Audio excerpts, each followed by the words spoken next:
Bonjour à tous, aujourd'hui dans notre cours en ligne, une introduction au magnétisme. Bien entendu, nous ne parlons que des sciences, des physiques, et donc pas d'autre chose.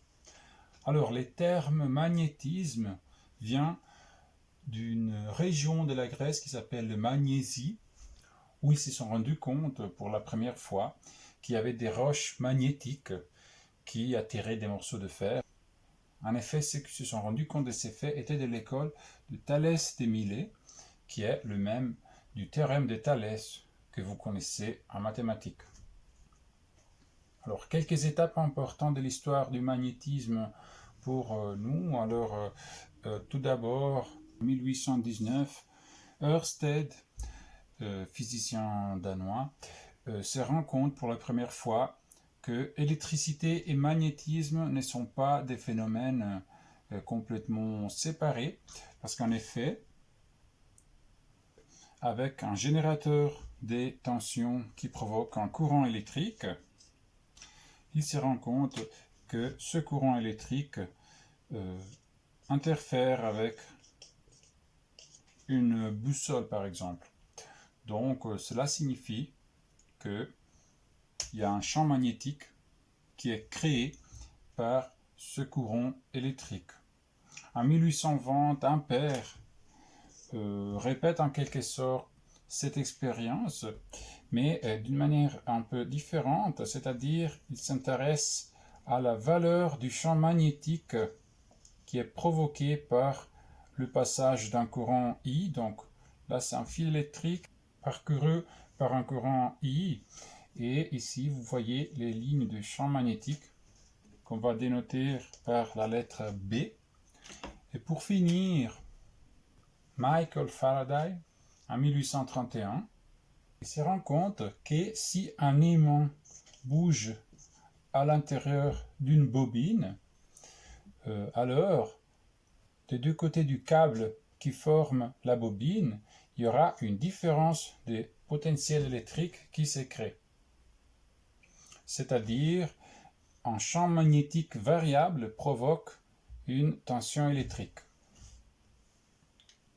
Finalement, le phénomène électrique et magnétique seront unifiés dans ce qu'on appelle aujourd'hui l'électromagnétisme, grâce principalement à James Clerk Maxwell, qui en tout cas s'est appuyé largement sur le travail de ce monsieur, qui, grâce à ses équations, a permis de décrire de manière unifiée tout ce phénomène. Inutile de dire que son travail a une importance capitale. En tout cas, nous, on va partir du phénomène le plus basique, c'est-à-dire dans l'expérience de tous les jours, nous savons qu'il y a des aimants qui parfois attirent d'autres objets, comme par exemple du fer, par exemple des objets en fer, mais pas d'autres. Par exemple, ils ne vont pas attirer du bois. Et en plus, si nous avons deux aimants, nous voyons que parfois, ils s'attirent. Et que par contre, d'autres fois, il y a une force de répulsion. Comment expliquer cela? Bon, alors, l'explication est qu'en effet, il y a deux types de pôles, c'est-à-dire chaque extrémité d'un aimant forme un pôle magnétique. Alors, si nous disons que ce pôle-là est le pôle nord, alors ici nous avons le pôle sud, et nous avons attraction entre des pôles différents, tandis que si c'est un pôle du même type, nous avons répulsion. Alors, cela explique pourquoi nous avons parfois attraction, parfois répulsion. Mais qu'est-ce que le champ magnétique? Alors, si nous avons un aimant, ce qu'on observe est que, en utilisant par exemple une limaille de fer ou une boussole, nous voyons que ces objets s'orientent dans une direction bien précise. Si on le place à côté d'un aimant, par exemple, une boussole va s'orienter comme ça. De la même manière, de la limaille de fer va s'orienter selon ces lignes qu'on appelle les lignes de champ magnétique. Alors, ce que nous appelons champ magnétique, plus exactement champ d'induction magnétique, est un champ vectoriel, c'est-à-dire un vecteur défini à tout point de l'espace. Et ce vecteur est tangent à ce ligne de champ magnétique, c'est-à-dire par exemple à ce point-là, ce sera dans cette direction-là, et il est orienté dans les sens nord-sud, c'est-à-dire dans ce sens-là. Donc ici par exemple, ça serait un vecteur comme ça. À cet endroit-là, ça sera un vecteur comme ça. En effet, plus les lignes de champ sont serrées, et plus grande sera l'intensité du champ d'induction magnétique. Donc par exemple ici, où les lignes se resserrent, le champ magnétique sera plus grand. Ici, il sera un peu plus petit. L'unité de mesure du champ magnétique, elle est Tesla, en honneur de Nikola Tesla.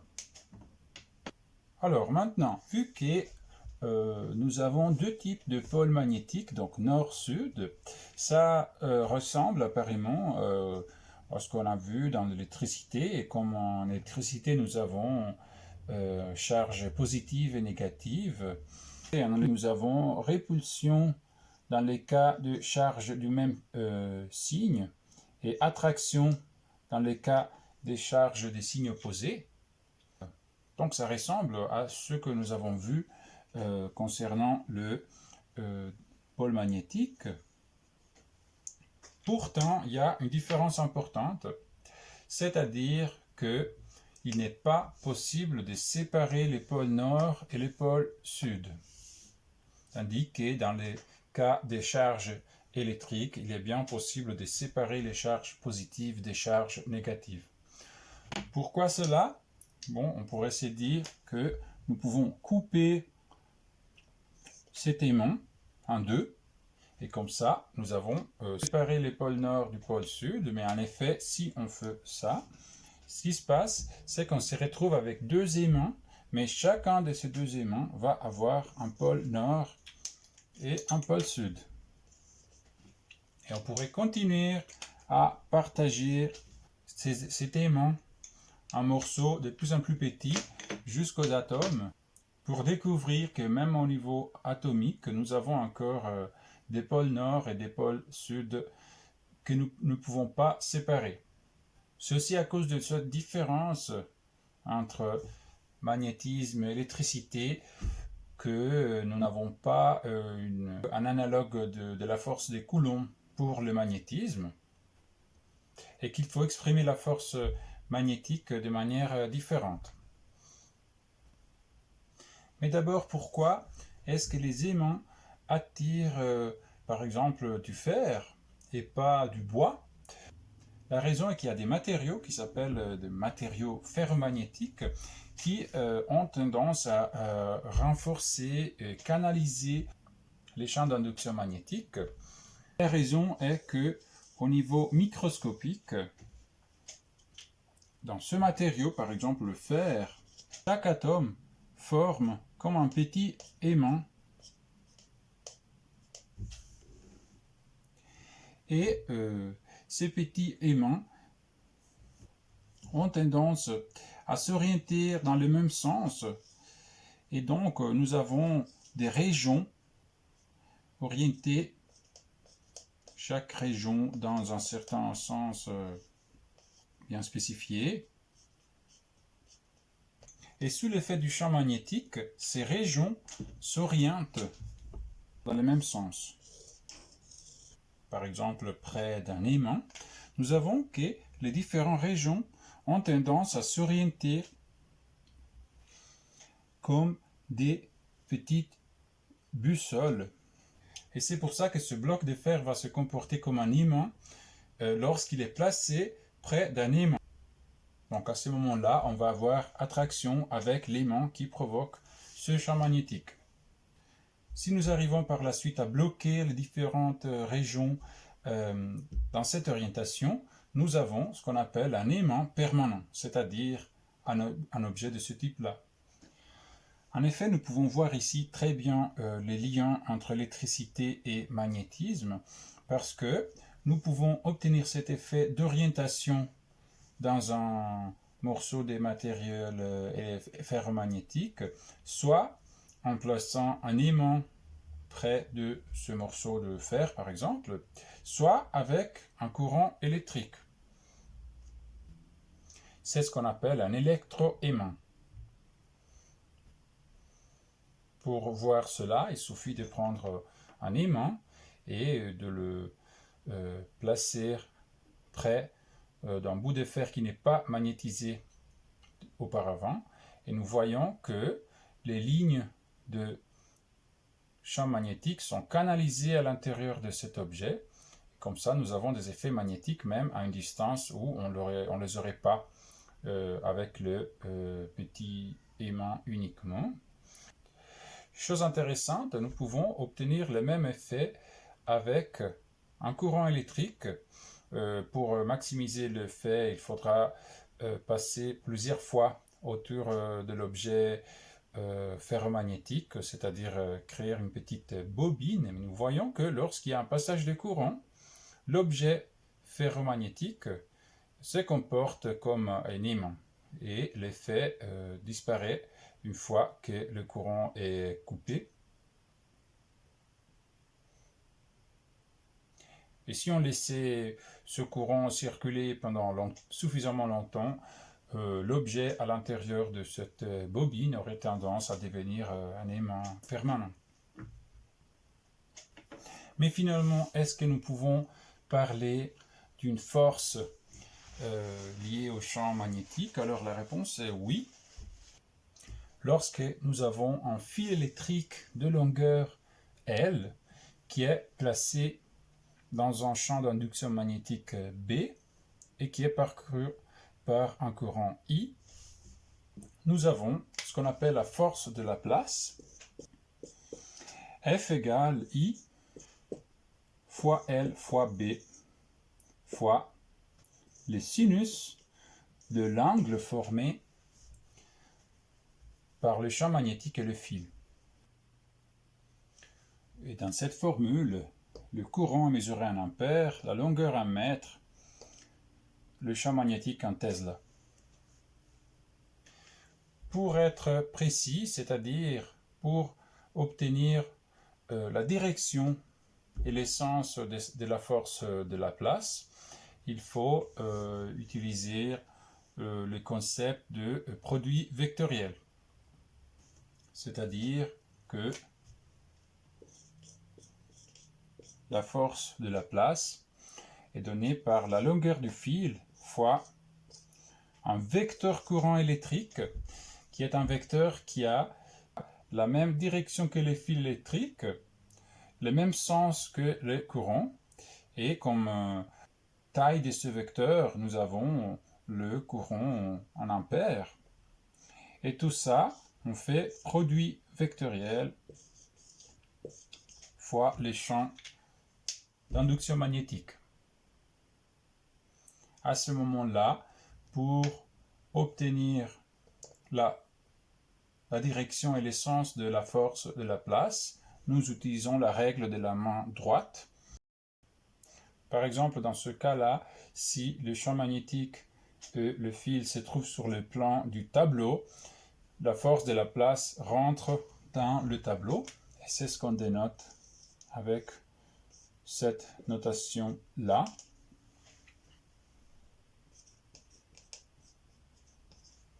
Tandis que quand la force sort du tableau, nous écrivons comme ça.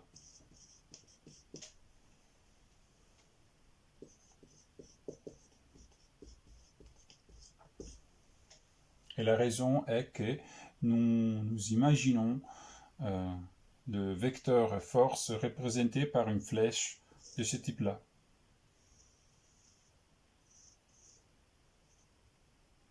Donc ici, nous avons l'arrière de la flèche et là, c'est la pointe. Pour finir, comme vous pouvez imaginer, il y a un nombre énorme de phénomènes où le champ magnétique est important.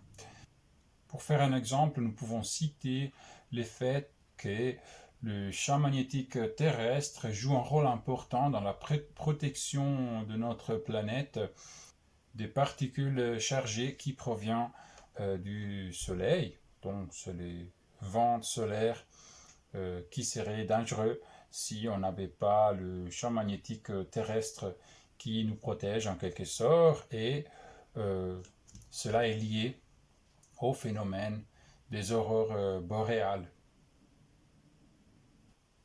C'est tout pour aujourd'hui. J'espère que cette introduction au magnétisme vous a appris quelque chose d'intéressant. Comme d'habitude, vous pouvez vérifier votre compréhension de ce qui vient d'être dit en essayant de faire les exercices qui sont proposés.